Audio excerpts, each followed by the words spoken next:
పూజ అయిన తర్వాత పునాది తవ్వం ఎక్కడి నుంచి ప్రారంభించాలి, ఎలా ప్రారంభించాలి? పూజ అయిన తర్వాత పునాది అనేది ఉత్తర ఈశాన్యంలో ప్రారంభించి ఉత్తరంలో ఉండేటువంటి పడమరికి ఆపేయాలి. మళ్ళీ రెండోసారి తూర్పు ఈశాన్యం నుంచి తూర్పు ఆగ్నేయం వరకు పునాది తవ్వాలి. అటు తర్వాత ఉత్తరంలో వాయువ్యంలో ప్రారంభమై పశ్చిమ నైరుతిలో ఆగాలి. తరువాత తూర్పు ఆగ్నేయం నుంచి ప్రారంభమయ్యి దక్షిణ నైరుతిలో ఆగాలి.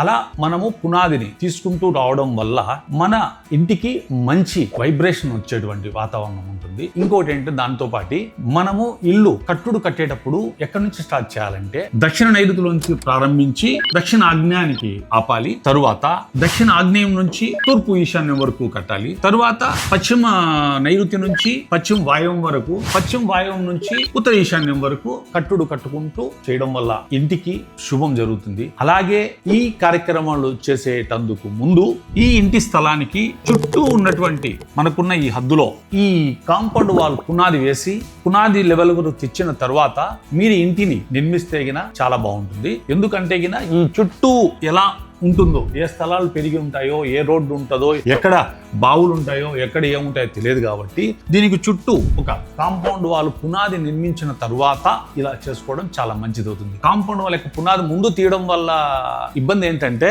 పిల్లర్ల కందు మనం తీసేటప్పుడు ఊడి కింద పడిపోతుంది. కాబట్టి మనము అది చేయము. ఇది వేసుకున్న తర్వాత పైన చుట్టూ ఇదంతా కట్టుకుంటే మన ఇండ్లు నిర్మాణం అనేది పూర్తి స్థాయిగా ముందుకు వెళ్ళిపోతుంది. ఎక్కడా కానీ చిన్న చిన్న ఇబ్బందులు తప్ప మేజర్ గా ఎక్కడ ఇబ్బంది రాకుండా వెళ్ళిపోతుంది. దాని కొరకు